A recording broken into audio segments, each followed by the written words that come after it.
Uh,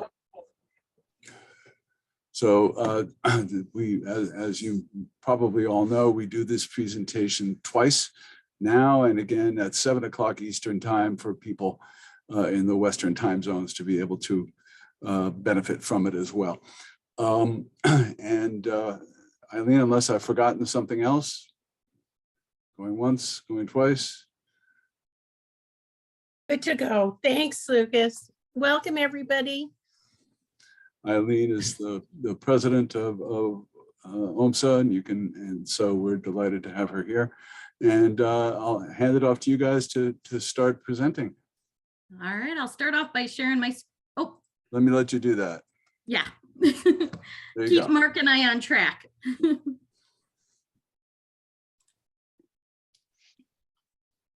You should have that. Yeah. Okay. All right, got it. All right, so Lucas really gave our introductions, but Mark, do you want to share a little bit more about who you are? Sure thing. Hi, everybody. G'day, as Lucas alluded to. So I am the Director of Rehabilitation Services at Guide Dogs for the Blind, and I am over here in beautiful San Rafael, California. And part of my role is managing our orientation and mobility immersion program. I am by training a comms and a guide dog mobility instructor, and did my training for both those things down in Melbourne, Australia, and have been in the field 30 years now. Most of that time in the US, actually, since started way back here in the mid 1990s. And for a return to Australia, I came back to the US in 2006 and have been at Guide Dogs ever since. Great to be with you all. You got it. And my name is Irhke. I am a certified orientation and mobility specialist at Leader Dogs for the Blind. I am the manager of extended services and have been with Leader Dog since 1998. Been a comms for a little over 15 years. All right, Mark's going to get us kicked off with our conversation here. All right, thank you, Irhke. So I would like to take you all back to the year of 2011, and we'll see on the screen there three very famous names. One, of course, is with us today, Mr. Lucas Frank. We have Mr. Rod Hainline and Chuck Ferrugia. So Rod from Leader Dog and Chuck Ferrugia from Guide Dogs for the Blind. Those gentlemen, all comms and Western Michigan graduates, and they wrote a very interesting comment in the Journal of Vision Impairment and Blindness in December 2011 called Canaries in the Coal Mine. Dog Guide Schools Look at the Current State of Orientation and Mobility. And I'd just like to read to you a short section of what those guys wrote. And the reason we thought we'd start off with this today is because, unfortunately, it has come true. A very, very prophetic comment they made going on now 11 years ago. So let me just read, quote, dog guide schools are now seeing increasing numbers of applicants who are unqualified to train with dog guides due to a lack of independent travel skills. And it goes on. In today's world, more often than not, an eligible client is forced to wait for services, receives instruction less often in the case of itinerant services, and receives fewer hours of instruction in total, leaving him or her unprepared for genuine independent travel, but with the belief that they've had O&M training. Resource constraints and an apparently failing model that frustrates professional efforts and shortchanges the very people it aims to serve may even be squandering resources. As representatives of large allied organizations providing dog guides to people who are blind, and this is the part which was so crystal ball gazing then, our observations may be a warning about the state of services for people who are blind or visually impaired, and may foretell radical changes in service delivery in the years to come. So with what Irhke and I are going to talk about today and our respective programs, both organizations have really, I think, tried to do something about what Lucas, Rod, and Chuck predicted all those years ago. All right, so I'll just switch gears and give a quick introduction to Leader Dog Services, but followed by Mark doing the same, and then we're going to really kick it off with our back and forth. So Leader Dog does, of course, provide guide dog training, orientation and mobility training, a summer experience camp, and with the pandemic upon us, some virtual services now as well. And over at Guide Dogs for the Blind, and the image we have on the screen is one of our graduates walking with a black Labrador guide dog along San Francisco Bay with a blue sky. So we too obviously provide guide dog training, and proudly our orientation and mobility immersion program kicked off in 2016. We're also focusing on youth with our canine buddy program, so companion dogs to children with a visual impairment who perhaps may end up being guide dog users one day. And we also provide Camp GDB for youth in the summer. All right, so yes, you heard us correctly. O&M is available at Leader Dog and Guide Dogs for the Blind, and certified orientation and mobility specialists are providing these O&M services. In fact, Leader Dog has had O&M available for 20 years this year, and Guide Dogs for the Blind has been offering it for nearly 6 years. We're finding solutions to the problems recognized by Canaries in the coal mine. One solution is O&M provided in an alternative model to what we've traditionally done. Mark and I will tell you that the need for our traditional models still works and is still a fit for some learners. We also tell you that the model our organizations utilize is a fit for some learners, but not all learners.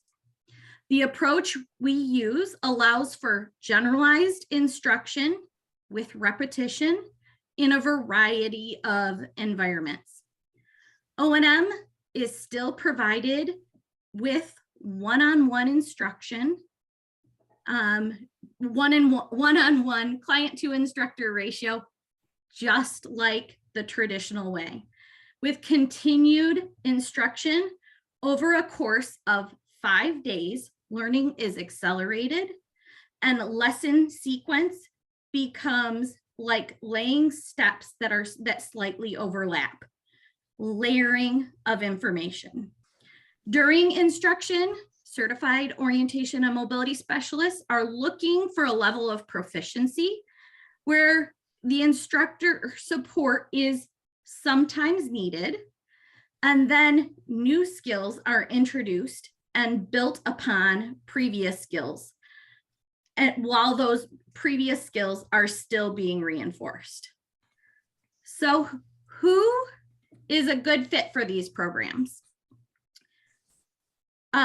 Originally, it started out as our clients who applied for our guide dog programs were filtered in this direction if the need was a denial or a hold for orientation and mobility services.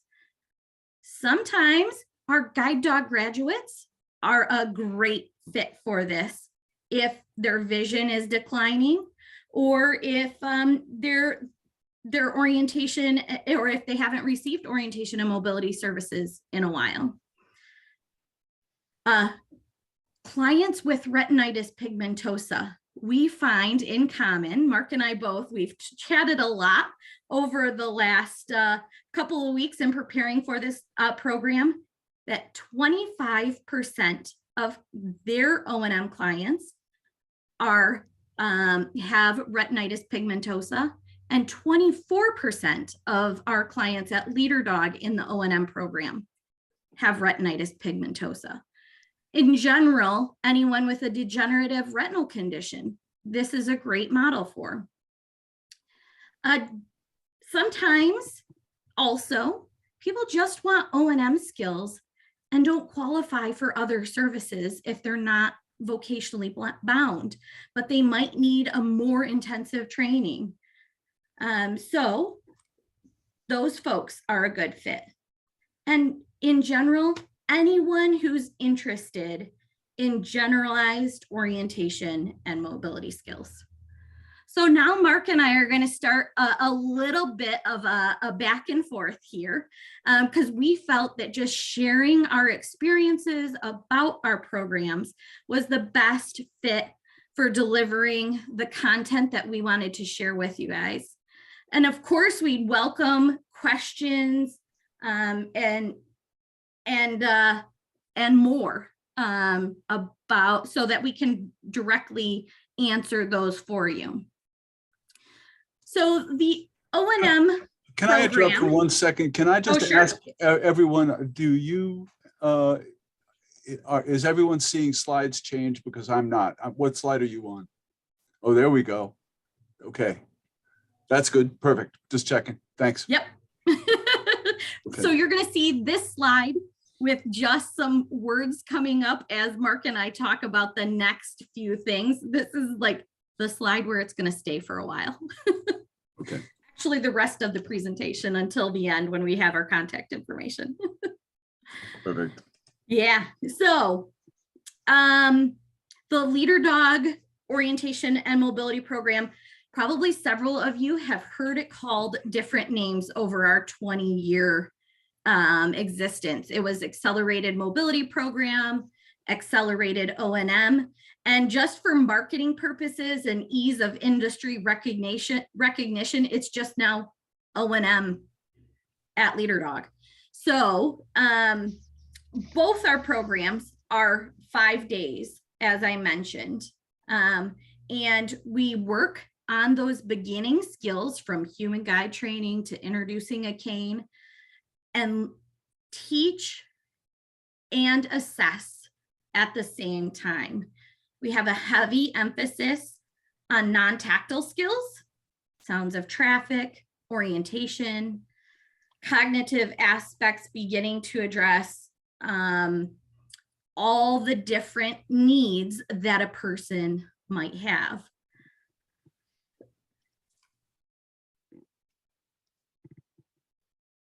So some of the things that we have begun to recognize at Leader Dog is the need of some formal assessment to go along with our instruction. Beyond just formal orientation and mobility instruction. So we've begun to incorporate some other items. So we use the New Mexico O&M inventory as a skills assessment and that rating scale. So as you heard me describe our program of when we move on to the next step of instruction, I said sometimes need support, as that's how the rating scale works for the New Mexico O&M inventory.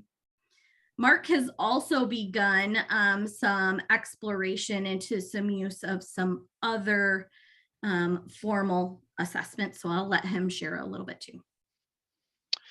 Sure. So what's important with these programs is the lack of a in-home assessment model. This is, to be honest, one of the shortfalls we have. Resources here at Guide Dogs haven't allowed that yet. Why I mention that is because when we have folks come in, the first couple of days, it's very important to do an assessment, not only of cane technique or lack of, in some cases, equipment, cane length, tip, all that sort of stuff. But we're also looking at their level of function, obviously visual functioning, auditory, audiological. And one of the aspects is cognitive. And so one of the new tests that we're running is actually called the Stewart Tactile Map Test. And it's actually designed in Australia by a neuropsychologist by the name of Dr. Ian Stewart. And some of you might have heard Dr. Stewart and Dr. Lil Deverell from Australia presenting at a recent conference. I think it was the SOMA conference, or SOMA, I'm not quite sure, but one of those. And what it's about is actually taking a client through a pretty easy test where there are different types of raised tactile maps. And the tester, the O&M specialist, we'll place the finger of the client on the starting line of one of these raised tactile maps and give the client 3 exposures, guiding their hand over the first exposure until they get the hang of it. Then the idea is they then get a pencil and they actually try and recall and draw the shape. Depending on how they go, they can get up to another 6 exposures, 3 each time. And then there is a scoring system attached to what they have drawn, and like the score is sort of very easy to understand and to tell the client what sort of a traveler that they may well be, difficulties they might have in terms of orientation. And it's the closest thing we have to like an assessment of spatial ability. It was designed and validated in Australia on congenitally blind children by Dr. Stewart. And I understand from Dr. Deverell, that verifying or validating this, on adults is not far away and may indeed be published soon in JVIB. But it actually has proven very accurate with what, our experience. And interestingly enough, our initial concerns were how is our client going to relate to the score if they actually happen to go particularly poorly. And interestingly, it was the complete opposite. It actually is validating for a student, in our experience, to kind of say to you, yeah, that's me. That explains me. And some of their frustrations can sort of come to the fore, and it actually opens up some good dialogue with how to best work with them and assist them. So that's the Stewart Tactile Map Test, which you can actually buy from Dr. Lil Deverell in Australia. So I found it very, very good so far. And our team is looking forward to begin using that. In fact, Mark, we got ours in the mail today. So we'll be rolling that out here pretty soon. Our team has begun to also use short blessed test, which is a memory and concentration test. As we've noticed that as the population of our clients are aging, there's some really important information that we need to get pretty quickly from our clients. Many times clients will have a hearing impairment, and when we're out learning, we're wondering, is it a hearing impairment? Is it a memory issue? Is it a concentration thing? And we had the fortune of a few years ago to have an O&M intern who was also an occupational therapy assistant. And he had one of these clients that he was just wondering, and he said, can I put on my OT hat? And it's an assessment that, when you go in for your routine yearly doctor visit, as you age, you could expect to hear something very similar. And it's very quick, 6 short questions to just give us a blip, an idea if we need to be concerned about anything, and if more repetition may be needed early or earlier, then we may start to wonder. So that's been very helpful in our quick timing of everything. So as Mark and I both mentioned, 5 days goes pretty quick. And I know that our programs are set up very, very similarly. On the short end of hours that our clients can accumulate of instruction in the Leader Dog O&M program, we can get between 25 or starting minimum of 25 hours to maximum of about 35 hours of O&M instruction. So depending on the person's mental, physical, cognitive stamina, we can make some leaps and bounds changes in just 5 short days. Mark, are you finding similar? Yeah, absolutely. I think what we want to emphasize to our clients is, 5 days is not a long time. So hence our program is called the O&M Immersion, because it certainly is a very immersive experience. And we really emphasize it's going to be an introduction to skills, an awareness week. So building awareness of the sensory environment, particularly sound, and other types of travel strategies that don't just lend themselves to the guide dog. but they're universal. So things such as time distance estimation abilities, mental mapping, um, those sorts of things are very important for guide dogs, obviously, but a cane user having those skills is also very important. The other part of it, of course, is intersection analysis and street crossings. It's really interesting, just as a side note, that around 50% of all the participants in our program, which is 176 as of today, 50% have been our own graduates, our retrains. And street crossing strategies, as all you know out there, all you wonderful comms, street crossing strategies, intersection analysis are not the same as they were 30 years ago when some of our first time guide dog users, or our retrained, sorry, got their first guide dogs. So it's very important that we update them in those sorts of skills. So even though they're independent travelers, already with a guide dog, a lot of them, they need updating and they want to update their skills. Another part of our program is the individual nature of it. Even though we have a broad overarching curriculum, which is already been described by Irhke, and I've added a little bit, the long cane assessment and teaching of the technique. We're talking about indoor travel, outdoor travel, block travel, 90-degree turns, all the sort of aspects of orientation, teaching the clock face, and you'd be amazed how many people are still needing that basic foundational level. And we're then moving into semi-business areas, but it is very immersive and it is very individual. We always say that one person's program may not be the same as another person's program. The beauty of not having a dog involved at a guide dog organization is it doesn't matter if someone is needing a bit of a rest. So particularly for our seniors, if may not be able to work for 5 hours a day, that's fine. If they need to take 2 hours off, 3 hours off, that isn't going to change much, because in the broad scheme of things, if someone has, for example, 5 hours of orientation mobility instruction per day, at the end of the 5th day, they've got 25 hours.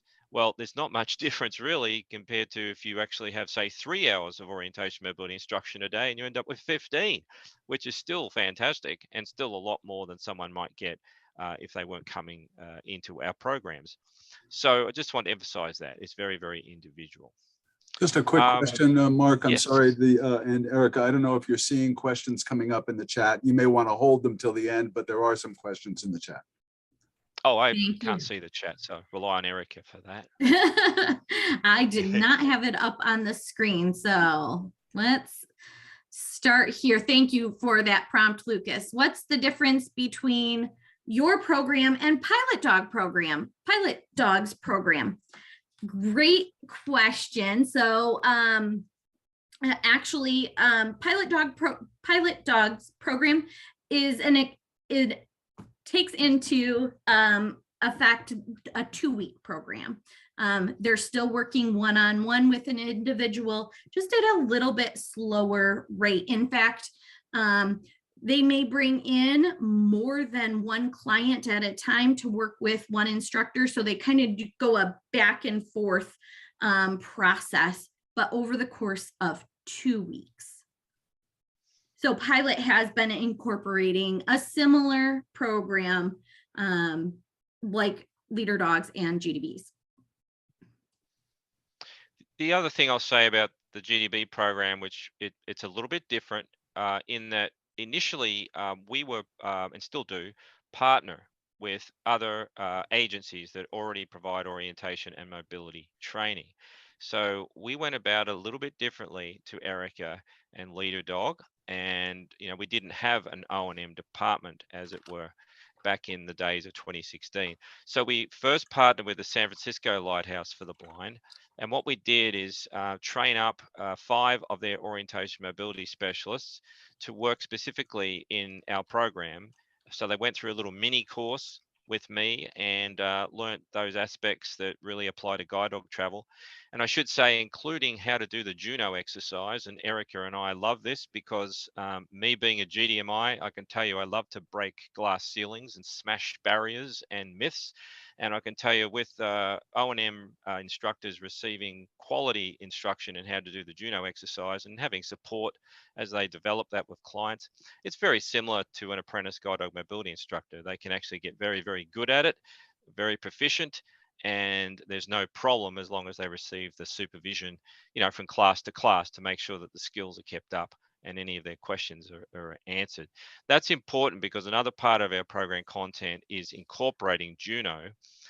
Two reasons. Number one is to try and put the O&M skills into guide dog context. So really helping people understand what they're learning with the cane is readily transferable to when they're working with a guide dog, particularly, of course, those non-tactile skills.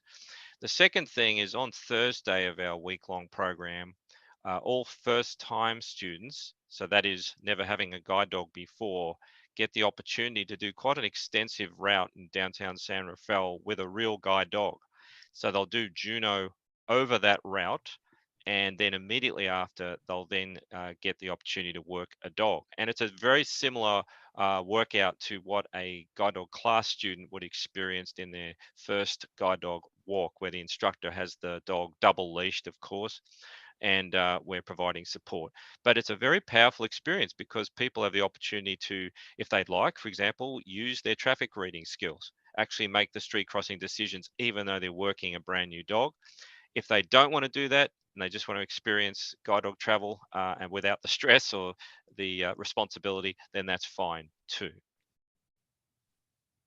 You got it. So again, Mark and I have found so many similarities in our program and same. So our orientation and mobility clients are attending O&M at Leader Dog at the same time our guide dog classes are in session. So not only are the O&M clients getting to talk with the guide dog clients about their experiences, but then at the end of the week as well, have that opportunity to experience Juno travel and a guide dog walk, whether they're interested in guide dog or not. We find it very helpful to balance realistic expectations when given that opportunity. Most of us can share, I would say the majority of us, that we would want to have a test drive of our car before we bought it and have that responsibility of 10 years of car ownership. So it's really nice to have that try it before you buy it or buy into it experience so that you have realistic expectations, because there are so many myths, as Mark indicated, about guide dog travel. Thank you, Stephanie, for sharing in the chat about the Stewart Tactile Map Test. And then I'll just type in here, short blessed test. Again, if you just Google short blessed test, actually the form comes up and you can download it right from the internet and start using it right away. The pandemic really caused all of us, of course, to have to adjust. And actually, there were some good parts, believe it or not. And I just wanted to hit upon those as far as GDB is concerned. I mentioned that we started off with agency partnerships. We then extended it from the Lighthouse to two more organizations, one in Santa Rosa, California, called the Earl Baum Center, and the other one in Los Angeles called Wayfinder Family Services. Pandemic, however, caused those organizations to suspend their in-person training and their student residences where our clients are accommodated. Earl Baum is one exception. We actually train people out of a hotel there, which works just fine. So the pandemic made us pivot a little bit. We started offering in-home O&M immersion training, just within a four-hour drive radius from our San Rafael campus for safety reasons, in case an instructor got sick and had to come back home. And of course, we didn't want the client not having support if they needed medical attention, if they were at our agency. But then what happened is we started to run on-campus O&M programs in our residence, just like Irhke and Leader Dog have done. And we found just the same things, very powerful experience having O&M clients right there with guide dog students doing their guide dog training. So we kind of offer this program now in different venues. We've tried it, in home, at those agencies, and in the residence, and we've also tried it. We've got a 2-week guide dog class training program, and we've experimented. Do we bring the immersion students into week 1 of a guide dog class, or week 2 of a guide dog class? And both work, but it's interesting. Our resident staff believe coming in together week 1, where both groups are new, and they can kind of provide each other peer support, and as they go along and get used to things, is kind of one of the really good benefits of having the 2 groups arrive together. Sure. Thanks, Erica. Yeah, so we're going to switch to talking about outcomes a little bit here next. So Mark indicated that GDB has served 176 clients in their O&M program. And Leader Dog, over the course of 20 years, has served 1,100 clients. Mark and I talk about this, this number is just one measurement in the way that we measure success is the clients returning for a guide dog. So at Leader Dog, our clients, we track about 40% of our clients that come in for orientation and mobility training will return for guide dog training. Some of those clients may not be interested in guide dog travel at all. And others may be, but may have more realistic expectations once they've participated in our O&M program. So just one measurement. Mark and I have been talking a lot about other ways that we can track success, for lack of a better word. It was interesting as Erica and I were kind of comparing notes. This is completely mutually exclusive. We hadn't talked to each other at all. And with that sample size, as you can see, quite significant there, 1,276 people, our statistics were scarily similar in a good way. The statistic I have is, once again, this is not the be all and end all measurement. It's just something we do track closely of the first time students. So those that haven't had a guide dog before, around 36 to 37%. It varies. Sometimes it's 33. It just depends on the month you're talking about. Mm-hmm. So you might as well say a third or a bit over have come back and have graduated with guide dogs. So, a pretty telling outcome measurement that things, the program does indeed do the job that it was first intended to do, and that is assist people to qualify for a dog.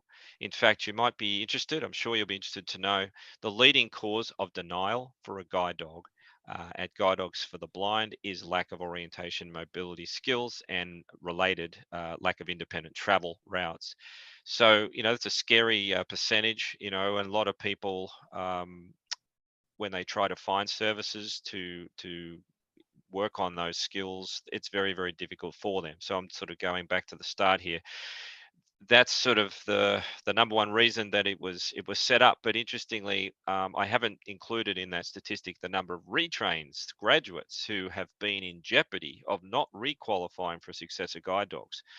Many of those folks have been referred to the program through our internal admissions review committee, and they have had a great experience and have ended up coming back to class and graduating with other dogs. And part of this reason is the statistic which was mentioned earlier by Erica, that is retinitis pigmentosa. So it's actually 25% of all our guide dog graduates at GDB have RP, and that amounts to over 500 people just on our books that have RP. The average age of one of our O&M immersion graduates is 57. So if you sort of do the connection there, you can see that, well, when does RP start to deteriorate? Statistically, we know that people in their 40s and 50s, that's when it really starts to hit home. So if our average age is 57, I go back to Erica's point, where are folks who are 55 or over who don't have a voc rehab goal, and they can only get O&M associated with that through DOR in their home state? Where are they going to go to actually get O&M skills that are non-visual travel skills. They might have been trained initially with O&M years ago and a guide dog years ago, or their current dog, wherever they started. As I said, some folks have worked dogs for 30 years. So it comes time to retire the current dog, and they find out that their vision has deteriorated. They only really know how much the current guide dog has been doing when they have to retire it, and they have to demonstrate independent mobility, this time with the cane, to actually requalify. So you can see, if it isn't for guide dog schools kind of looking after our own, particularly the 55s, there could be a whole bunch of people who could miss out on successor dogs, or at the very least get accepted again, but struggle in class and struggle when they go home. So I just wanted to add that important point too, Irhke. Thank you. Certainly, yes. So as I mentioned, that RP statistic for leader dog is 24%. And our average age of clients attending our orientation mobility program is 49. That our age range spans from 16 to no upper age limit. In fact, as I was pulling the data to come up with the matching statistics with Mark, I was surprised to revisit that some of our clients have been in their upper 80s. And again, it's that one-on-one approach that really is helpful, just like any orientation and mobility specialist does. All right. So really we've got a couple of questions. So how many students can your programs handle during one 5-day session? Mark, you want to start that one off? Sure. So ours depends on which agency the client is going to, and if they indeed come to campus. So for example, Wayfinder Family Services in Los Angeles will do 2 clients at once, and they run for us 4 programs a year, 1 every quarter.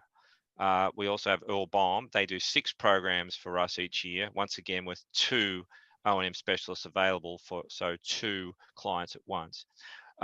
Lighthouse, when they're running at full capacity, they run 6 programs a year for us as well. They have 5 students in each program. And here at Guide Dogs, we actually have a great situation right now. On campus, we have a class of 4 O&M students, and 4 Lighthouse instructors have come to the campus to instruct. So that gives you a bit of an idea. In home, of course, is one-on-one, 1 client. So it can be 2 up to 5, and everything in between. Yeah. Sure. So at Leader Dog, we have a team of O&M specialists that are dedicated to this program and our other extended services program. So we vary from between 1 and actually up to upwards a couple of times a year, we bring in 6 clients. So we do have a team of 4 certified orientation and mobility specialists, but we also have contingent team members. So we have an agreement with Western Michigan University.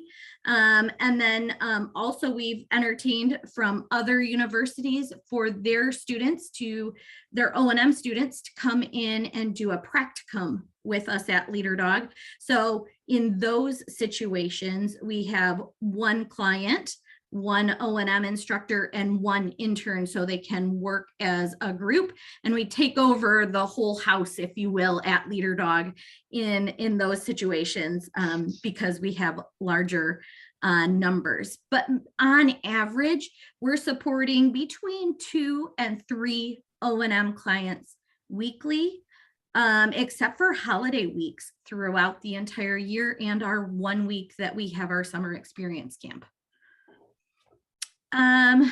Ages of clients. Mark, did you share your age range? I just gave the average age, but the Okay. range is, I'm just thinking here in terms of our range. We aren't yet, we're about to. We haven't actually trained a minor in our program yet. Some issues along there due to legal stuff, but we do have potentially a minor that applied to us. We just need to find a way to do it. But mainly we're talking people 18 and over, because if you think they're at other agencies, so therefore they could be with adults. So most likely. And then we don't have an upper age range. We've actually had people well into their 80s. In fact, a couple of clients that first guide dogs actually over 80. We don't have an upper age limit. So therefore, they're welcome to come into the O&M immersion. And both those clients went on to graduate with guide dogs. So yeah, that's our age range. All right. Another question. Let's see. Is any vision occlusion training part of the programs? I would think that this would be beneficial, particularly for those with RP. Well, from our point of view, definitely. We see it as a tool. It's definitely offered as opposed to a mandatory requirement, but certainly a powerful tool we use all the time. Total occlusion and sometimes partial occlusion as well. Same, exactly the same. We want the client to buy into that, especially those that have RP, and also try to take advantage of if our clients are open to a night lesson as well. We've been finding it particularly helpful to use dribble glasses. I don't know if you all are familiar with dribble glasses. They're used for basketball training, actually.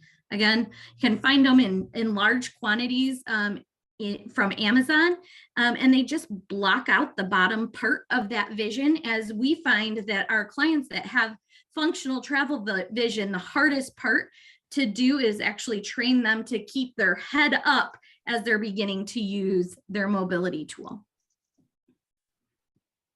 All right, we're going to switch to our last topic here that we wanted to discuss, which is collaboration. So as Mark and I have indicated, really, our program is just another option to provide the O&M services. And quite honestly, we both have this very strong feeling that a sandwich effect would be the most ideal situation for the majority of our clients. So what I mean by that is, if one of our clients starts with someone at home for even just an hour or two to get a cane in their hand, begin to develop maybe some mapping around their block or a route just to develop some fluidity of mobility, and then get the largest chunk of O&M with our services, followed by back to the home O&M to finish out their particular routes and destinations. That really provides our most successful clients have used a strategy similar to that, or if they can't reach a certified orientation and mobility specialist, might be talking with a family member or friend in how they can further continue the support that they might need when they get home. Because as Mark mentioned, that the thing that we're lacking right now is those follow-up. We can provide those great generalized skills, but not the route specific at their home area. Definitely. And, we really emphasize that to the client. And I just want to reassure all of you out there that 5 days, they are not going to achieve mastery of skills. That is not an outcome that, we're pretending here. It's very important. And I'll give you an idea. We say to people that you want to go home and practice, as Irhke said, if you can hook up with a local O&M, fantastic. But most of the time people cannot. That's why they're in the program in the first place. But we want to see people practice for a minimum, first-time guide dog applicant, minimum of 3 months, solid practice. For a retrain, who's had a dog before, again, these are not scientific rules by any stretch of the imagination, but we just want to emphasize 8 weeks perhaps for someone who's had a dog before. So at least they're understanding they've got to go home and practice and really try and transition these skills to their home area and develop their travel routes. At the front end, I just want to say that Eric is absolutely right. If someone can have a cane in their hand to begin with, at least, that's fantastic. We often recommend the NFB free cane program for people that just don't even have a cane. And obviously when they come in, they need to be taught how to use it effectively in most cases. We've had people trying to use YouTube videos to teach themselves. I could go on and on, but the reality we're finding out there is, they may have nothing. They could be in just service deserts, as we say, in different areas of the country. Now, if we have someone who applies like that to us, and we make sure that they've tried to get local services as best they can, and they validate those attempts with us, then as long as they fulfill some of our basic agency eligibility criteria, such as substance abuse history, felony history, diabetes management, physical abilities. And I should say, we actually ask for a physician's report for every applicant, making sure at least medically, they're going to be able to get through a 5-day program like this. Mental health report if they have a diagnosed mental health condition. So we're going to ask for at least those 2 things. So if they've got that, then we're going to try and do everything we can for them. And that may mean that we're starting with someone more or less from scratch. And whilst it's not ideal, I ask you the question, if not us, who? We would rather have a go with someone who has told us, I just cannot get anything, and we confirm that with them. I wanted to also continue on about, the sandwich analogy, but I think it's also important to say leader dogs and guide dogs for the blind, we are just so excited that we're having reciprocal clients. We're actually having people that have gone to Leader Dog and then come to Guide Dogs for the Blind for the immersion program, and vice versa. And we are not competitive in any way. We are both in agreement that the more O&M people can get, the better. So it's fantastic. We're starting to see people avail themselves of these 2 programs. So I just want to say thank you for the Leader Dog starting this back in 2002. And it's just so great. We have people who are going to both programs, getting hours and hours of instruction. Thanks, Eric. You got it. The duo and whatever anybody needs is what we want to provide to someone.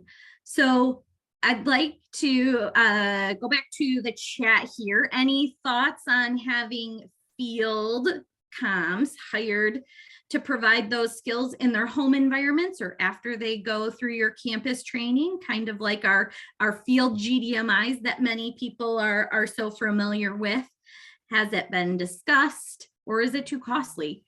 Cost really is a major factor. And again, as Mark and I have shared with each other in coming up with our presentation to share with you guys, we've shared that, the trajectory is to try to fill this need for the client population out there that can't receive or is having a hard time receiving orientation and mobility specialist or services, excuse me. So ideally, yes, we would love to continue as services in people's home areas.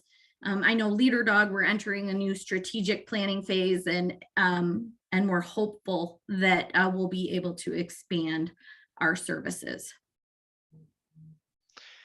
And for us, we've already investigated this, and I'm proud to say that we've got 2 on-call O&M specialists that have come to us in various ways.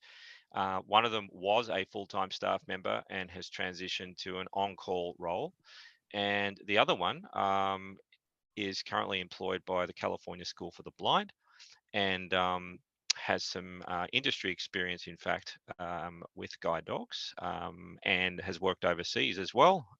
So we're very blessed to have those 2 who've come through a little bit of training, one more than the other, but certainly had some training by us and then returned to the field and can do some in-home. So it's certainly not out of the question, but yes, it does come down to budget. And, basically, we're just taking it one step at a time, as it were. You got it. And I will say that, that was one of the fortunate things out of the pandemic for us, is that while our campus at Leader Dog was closed and we slowly started to branch back into providing services, we were providing in-home services to clients within 100-mile range of Leader Dog with orientation and mobility. So again, we know that it can be successful. And of course, for some clients, that is the best model for them to learn what they need in their home area. question here. So someone can apply to both of our programs. And yes, I want to say that, yes, we actually have had some shared clients between both of our programs to meet those client needs. And again, from their experiences, it sounded like everything just took off one right after the other with the way that we both assess skills, that the client continued to build skills beyond that of what they got with where they left off with the first of us. Cost of our O&M programs is the next program or next question, excuse me. Mark? Yeah, well, I'm really happy to say that a big fat zero is what it costs the client. This is a free service. All they have to do, like a guide dog applicant, we have an admissions department at Guide Dogs for the Blind. They can call toll free and they can apply directly there, or they can fill out an application online on the website. But importantly, zero cost for, and that includes transportation, flying them across or to Los Angeles, wherever it might be. We sometimes run this program as well, the Oregon campus that we have. So yeah, importantly, zero cost. Just importantly though, how we do it with our O&M agency partners is, yes, Guide Dogs for the Blind are paying on a fee for service basis. So we do pay those agencies to use those O&M specialists. And if they're staying at their client residence, we're paying room and board and food as well. But once again, it's all free to the client. And same at Leader Dog. We've been very proud to, as Mark mentioned, provide our orientation and mobility services at no cost to the client, including their flight to us. All right. So along with this, collaboration part here at the end, we wanted to share a couple of testimonials. As you know, it always comes down to sharing a couple of client stories where we've heard we've made an impact. And I'll kick us off by sharing a story about one of our guide dog graduates who has retinitis pigmentosa, received orientation and mobility services. He guessed less than 5 hours in the 70s, and had come back for 3 long-term successful guide dogs. And recently, actually during the pandemic, received a new dog, was doing much more work with his new dog as his confidence built, and had a close call with a car. So immediately he took some ownership in that when calling us. And I don't know if it was, I think it was me, but I don't know if it was the dog, and feeling, of course, unconfident in general about potentially his orientation and mobility skills. So we welcomed him in to Leader Dog. And what it really boiled down to was we taught street crossings very differently as a profession in the 70s than we do now. So he was crossing with a parallel surge versus a near parallel surge at a split phase intersection, and had a close call. So we built upon that with lots of other things, and his confidence was rejuvenated and renewed.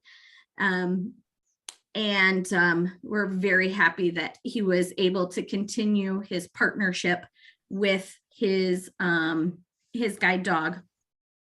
And also he has a goal of keeping up his cane skills for 1 route a week, which he has continued. Mark, you want to share your testimonial? Sure. When Irhke and I were preparing for this, I spoke about this following client. We just thought it was a great example of not only the power of our program, but also representative of one of the things I've certainly noticed as an Australian coming over here, is the lack of integration between blind rehab, of which I believe guide dog mobility is part of, and allied healthcare.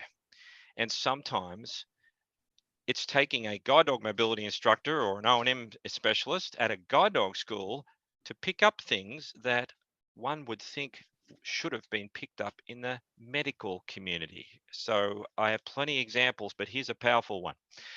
So a client came to us, applied for a guide dog, and her cause of visual impairment was due to an acquired brain injury as a result of accidental ingestion of methanol. Methanol, highly toxic to the optic nerves and to the brain in general. So when she had her assessment out in the field with one of our field service managers, she actually did quite well. She was a tactile traveler with the cane, but still she showed the skills to be able to be oriented to the route that she demonstrated. So she came into class, trained at our Oregon facility, and in class things didn't go well. What they picked up in the class were a lot of issues, presumably linked to executive function, frontal lobe, so planning, judgment, and also some motor skill issues.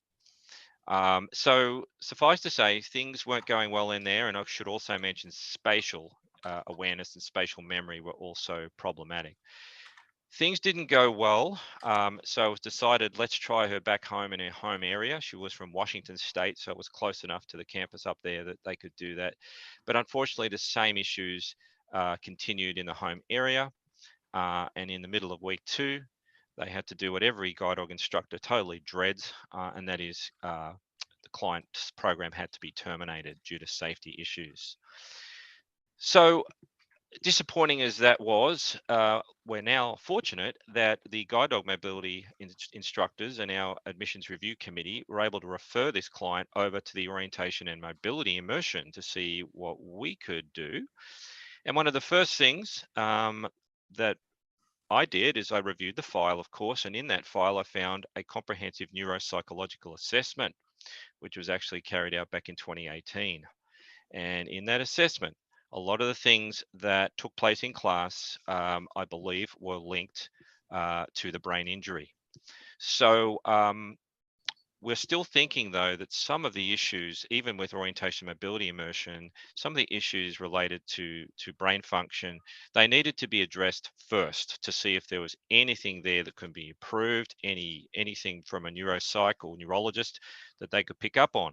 So the good thing is the instructors wrote a very, very good report, and we got the client consent to have her go along to her neurologist and let them read that report. This is where it is a testament to our guide dog mobility instructors, our O&M staff, and to her neurologist to take us seriously. So what happened is they read this report, and they later provided some more testing for this client, which indicated she had a vagus nerve implant to help with seizure control, which wasn't working properly. And the neurologist estimated when she was in class, she was having up to 100 seizures per day. Not convulsive seizures, just seizures which were being caused by a spike in heart rate. So an adjustment was obviously made. The other thing that happened is the medication needed to be changed. So on the basis of that, she did indeed start linking up again with a local O&M specialist just for some lessons, and she reported back to us that things were going much, much better, and she continued to see her neurologist for updates.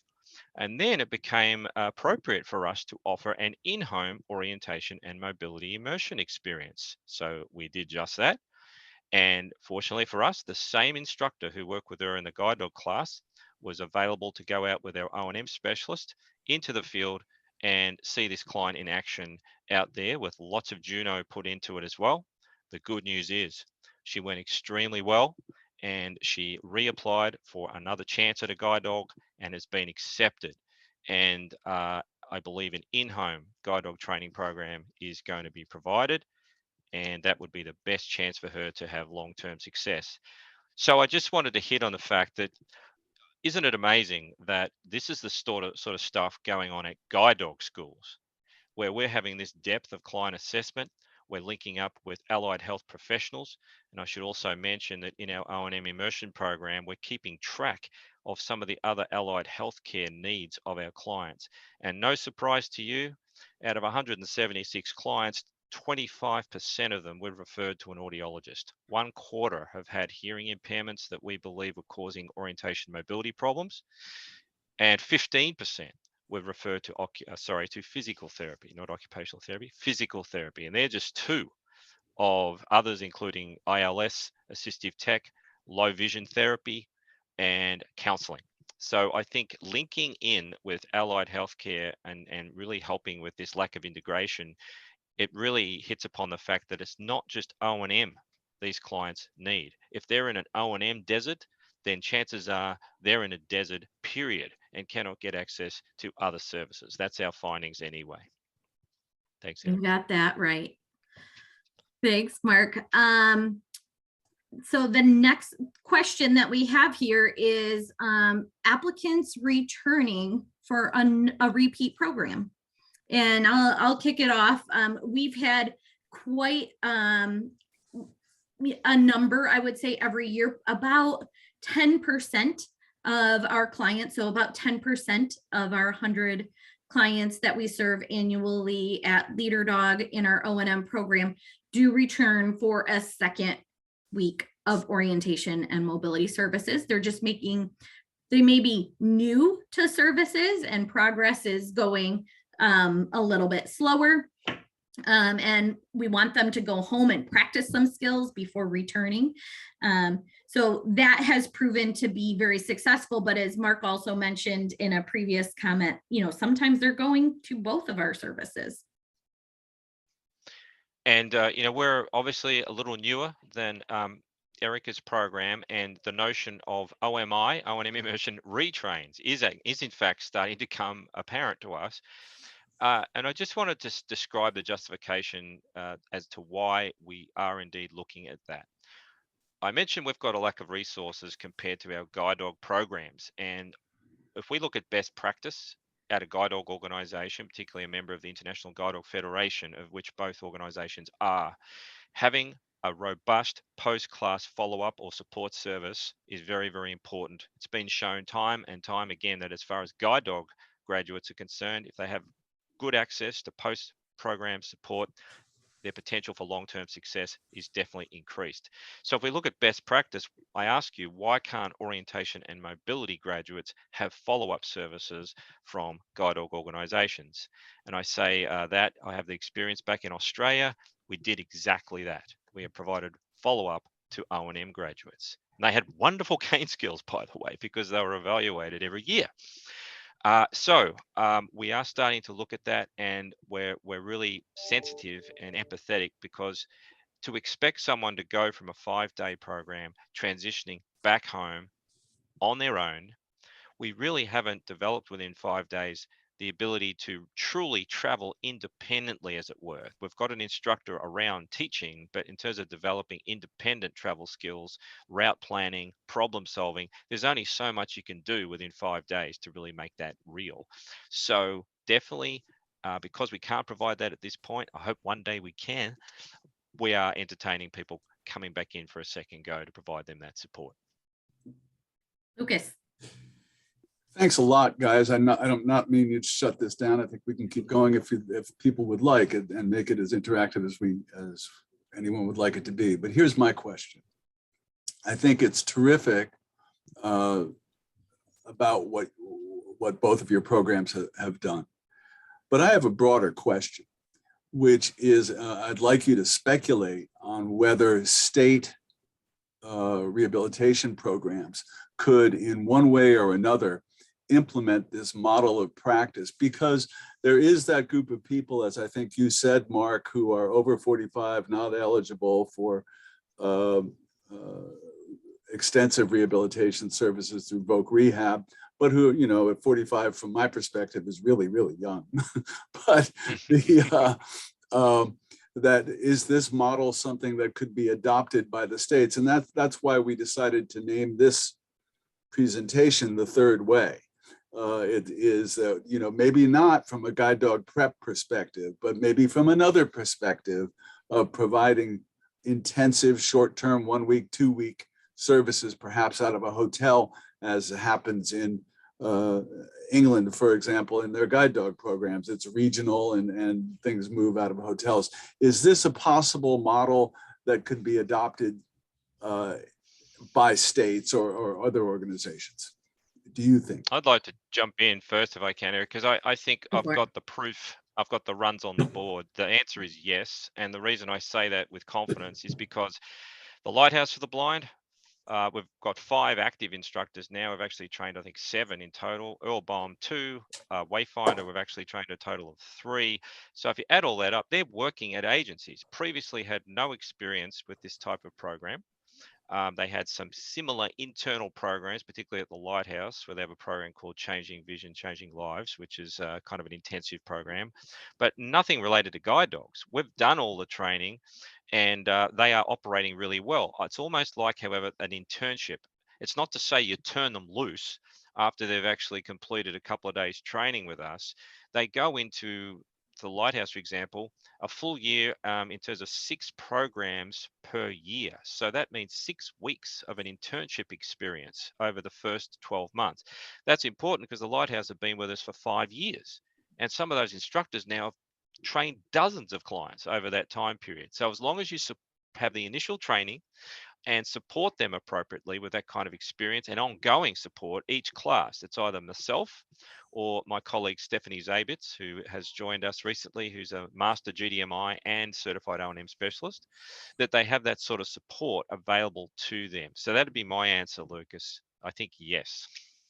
And I wholeheartedly agree, because we have done some trial with this along with our regional training that we do called warm weather training to escape the Michigan weather. We've done some trials of it in other locations, hotel based, with access to within a near proximity to a variety of environments in which we can practice O&M skills to generalize a variety of them. Anybody can pick this up and make it happen for a client. I am, again, as Mark said, wholeheartedly agree that this could be duplicated, replicated anywhere. I'd just like to mention to everybody who's very politely muted that, you know, you don't have to ask questions through chat. You can uncloak and ask a question verbally if you'd like. You know, that's fine. But let me also point out that Mark and Irhke have put their contact information, as well as some of the screening information that they talked about early on in this presentation, into the chat. And if you look at the chat window at the lower right-hand corner, there's those ubiquitous 3 dots, and one of those options is to download it. So you can just download that chat and have the information that's been put into it. Eat it, Joe's, whatever it might be. But I invite you all to uncloak and ask questions directly rather than through the chat if you'd like.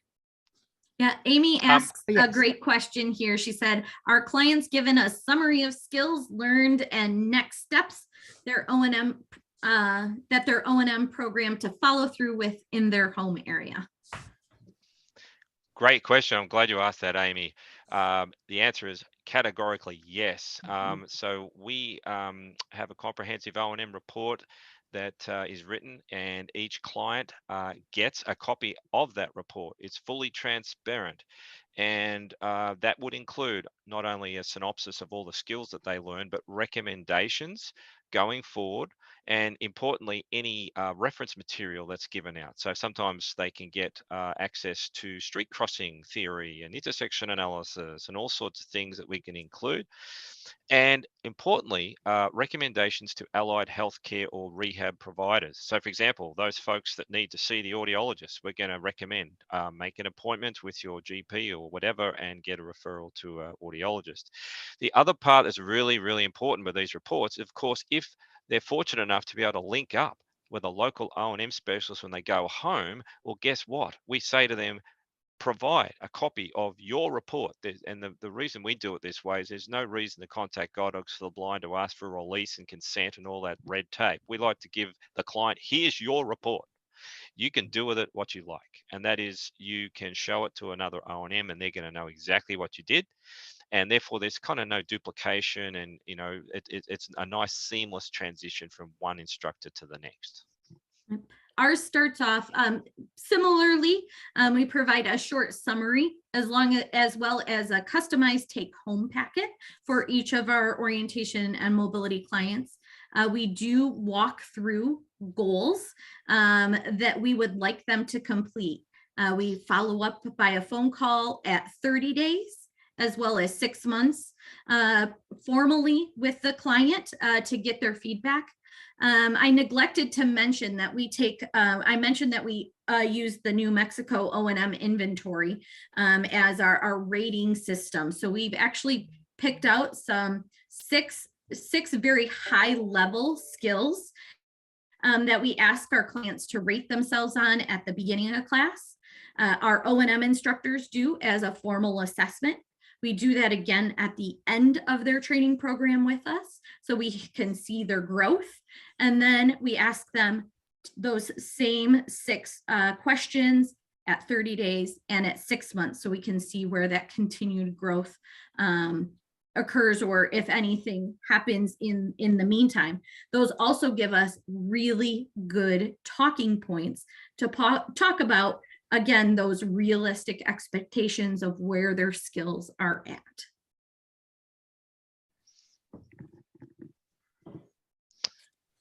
And can I say one thing that I think Irhke and I also wanted to say is that we are, and as the authors of Canaries in the Coal Mine said in that comment too, we are critically aware that the O&M and specialists out in the field, they don't want to be in the position that they're in. They don't want to have only a small number of hours to provide to a client.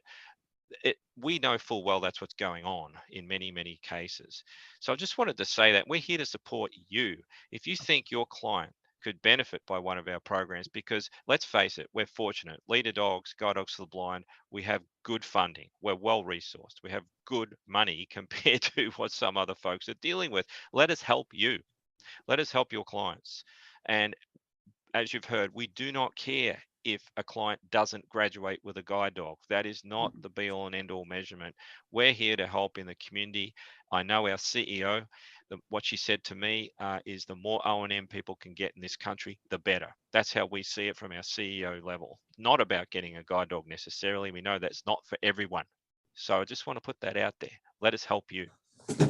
Got it. Hi, this is Amy. I think it would be really great if y'all had some modules, maybe, that, if we need to hit some specific skills real hard, it would be great to have like a take-home module, or that we could collaborate, because we do have access to nonprofits. It's just kind of haphazard. We get a few hours with this person, or through one agency and maybe one with a nonprofit. But if we could partner with a local nonprofit who really wants to partner with you guys too, and say, hey, these are some areas that the clients need to build skills, or when they come home, to repeat them. And sometimes these nonprofits could have a group setting where they invite participants to come in for a day of tactile map reading, or a day of, we're going to go out and analyze traffic at a corner kind of thing. So I think that kind of thing could be a really a good pathway to a strong partnership, because there are funding, but it's the personnel that's really sporadic. Sure. Thank you for that, Amy. I will say that at Leader Dog, we are not shy about sharing our model. It's just the way that O&M instruction is actually immersive, as the GDB program calls it. It's just that it's condensed into a period so that people can build those skills very quickly, versus the traditional model of 1 hour once a week, or once every couple of weeks, or once a month.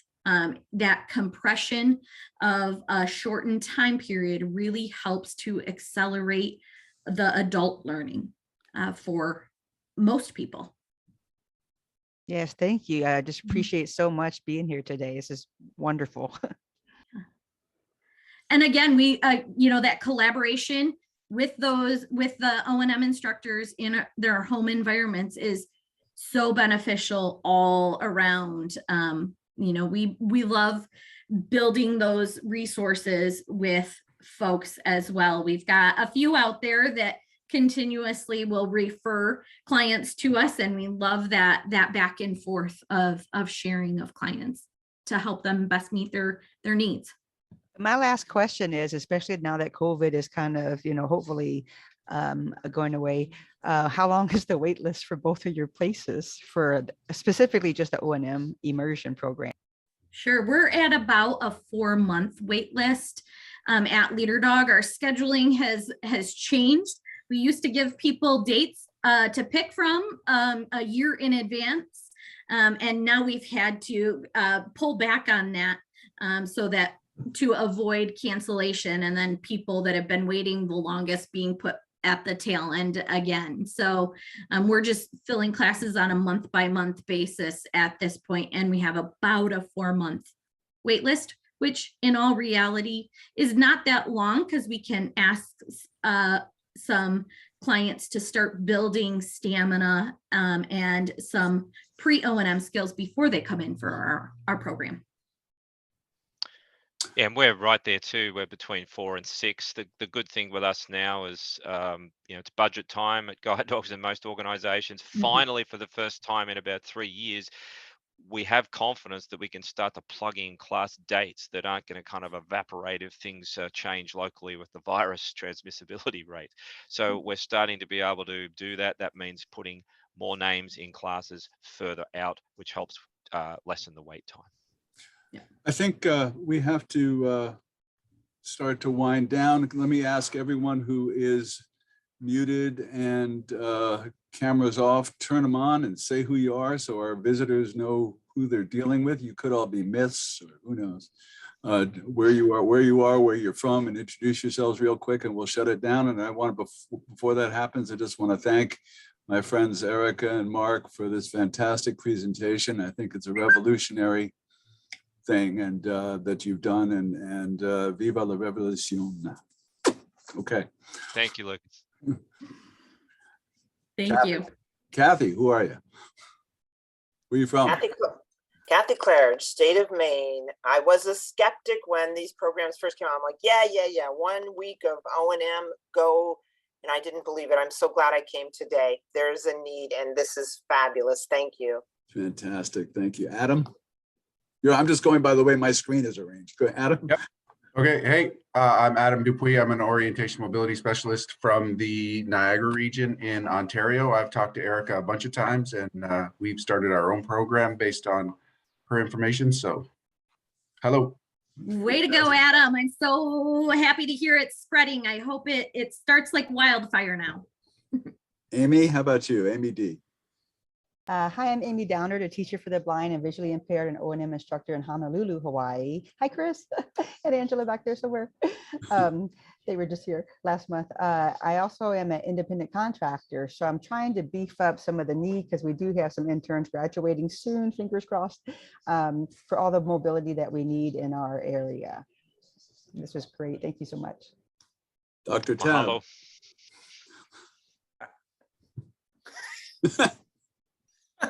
Sorry, I think you said me, Lucas. I don't know. Yeah. So I'm just very grateful to you both. It's wonderful to have programs to refer to.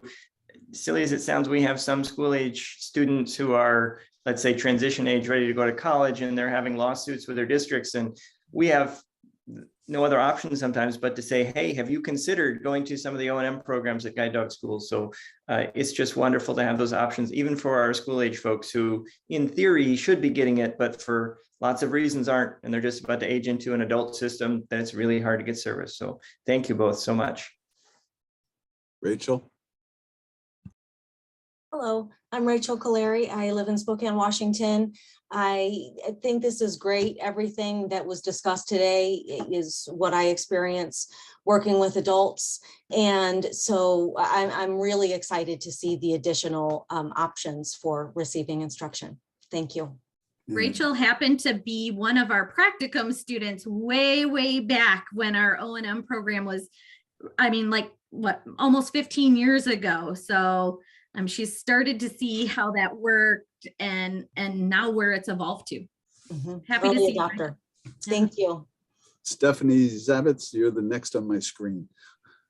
Good. I was getting a lot of bad connections there, but I'm Stephanie Zabitz. I'm working with Mark in the Orientation and Mobility Immersion Program. And again, I'm excited to be part of this program coming from, 14 years of guide dog mobility instruction, being able to get my comms a few years back and put this all to use. Fantastic. Desmond, you're next on my screen.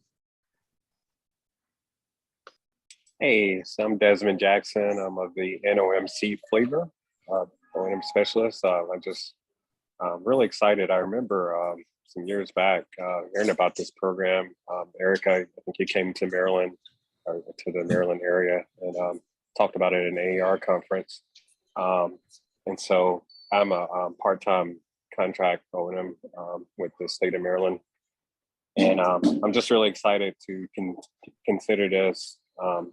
Because as you guys said, there's only so many hours you can have with clients. And so I'm excited to look at this as an option to continue instruction. Great. Thanks, Desmond. Thank you, Desmond. Eileen, you're out west there somewhere, aren't you? A warm place. Eileen Zifferman. Yes, I'm Eileen Zifferman. For some reason, I can't get the video to start again. I'm the current president of OMSA, and I want to really extend very thankful for you to take your time. I know you're both very busy people, and to do this type of presentation. And we started OMSA as a collaborative effort with GDMIs and O&M specialists along with NOMCs, because we feel that the field has so much to offer all of us as we grow better within our individual vocations of providing services to the visually impaired. And I would encourage all of you, if you're not members of our association, to join us, to join OMSA. You can do so on the website, usomsa.org, so that we can keep growing this collaboration among our professions. Thank you. Thank you, Eileen. Leanne Carpenter. Hi there. I'm from Ontario, Canada, and I'm actually working with Adam as well to, get a O&M immersion program happening here in Ontario. So Fantastic. this is very good. Thank you very much. That's great. Thank you. Cynthia's iPhone, I think. Or did I do that one already? Hi, no, you didn't, Lucas. It's Cynthia Bartlett. I'm from Northeastern Ontario, Canada, and I'm also a part of the team with Adam and Leanne. So we're pretty pumped to be, well, we did our pilot last year, so we're hoping for an even better turnout this summer. So we'll see what happens, but it's really great to know that there's other programs out there, and thankful for Adam for making the connection and doing all the work, I'll tell you. That's great. Thanks. But happy to support and be a part of it. Great. And Danielle. Hi, everyone. My name is Danielle Quainu. I'm a vision rehab therapist, but also orientation mobility specialist who works at Guiding Eyes for the Blind.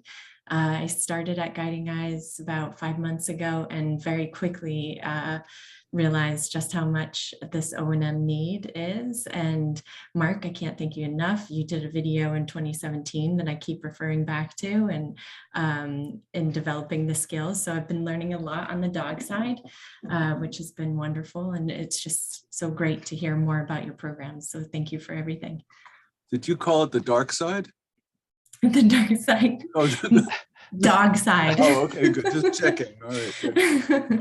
And Charisse, I think. Hi, Charisse Roberts, orientation and mobility instructor out of Maine, Bangor, Maine, to be exact. My other counterpart, Kathy, is on the call, or the meeting as well. Anyway, I'm super excited. I've heard obviously about you guys for many years at this point. Actually, I used to work for Irhke, and I actually helped someone from Canada apply to a guide dog for the immersion program, and that was the first time I ever heard about that program. But I had heard about Leader Dog's immersion program many years prior to that, and then I recently heard about Pilot's program as well. And I'm super excited. I'm working with a college age student right now who this was sort of like an opportunity that I saw is a great way to utilize this program, is just to be able, when you're working with someone that's college age during those summer months when they are going to be not living on campus and they still need in-person services, to be able to use these resources for those students, especially if there's someone who like goes home, and that's this particular client that I'm working with. So they're not in Maine for the summer. And so we talked about that as an option, and they were like, oh my gosh, this is amazing. I would love to do something like that, you know, during that period of time. So it's very, very exciting. Great. And my good friend 1-352-409-1973. She's still there. Don't know. Did I forget anyone else? No. Well, you got a national representation, international. You've got Canada, you've got everything from Maine to Arizona and California. So I think we did a good thing. Those of you who are not working for guide dog schools, look at your states and see if there's a way you can promote this model, you know, to meet the needs in a coherent and relatively inexpensive way. I think you get a lot of bang for your buck out of this. Got it. I think Lucas, sorry, Eric, I just wanted to say, care of Irhke and Leader Dog, having the sample size of over 1,100 O&M students, and then to add our, 170 odd, Lucas, for the bean counters out there, and maybe at agencies where the bean counters sometimes, show us the evidence, I think it's really powerful that, there's a huge sample size of people now over 20 years to show the effectiveness of this program with some of the outcomes that we've presented. I also wanted to say we have some resources for you too. So the video that was referred to, it's called Developing Travel Skills for Guide Dog Mobility, and it is available on YouTube on our GDB website. And I wanted to single out two wonderful O&M specialists, and that is Helena and Carol from Mirror, Louis Brow, who partnered with Mirror. And our video is very similar to what the techniques that they talked about in theirs. And I actually got permission from those two women to sort of piggyback on what they were doing. So it is a really great way to prepare someone for a guide dog. So developing travel skills for guide dog mobility. And the one that they made that you guys worked off of is available for free on YouTube now as well. Yeah. All right. Thank you very much, everyone. Thank you all for attending. And this has been recorded, and will be. It's wonderful to have someone from Hawaii here, but we'll be showing it again at 7 o'clock Eastern time for other West Coast people. So if you want to get other people involved, sure, that'd be super. All right. Thank you very much, everyone. Appreciate it very much, Mark and Irhke. Tremendous. Great job. Thank you, Lucas. Thank you, everyone. Bye-bye.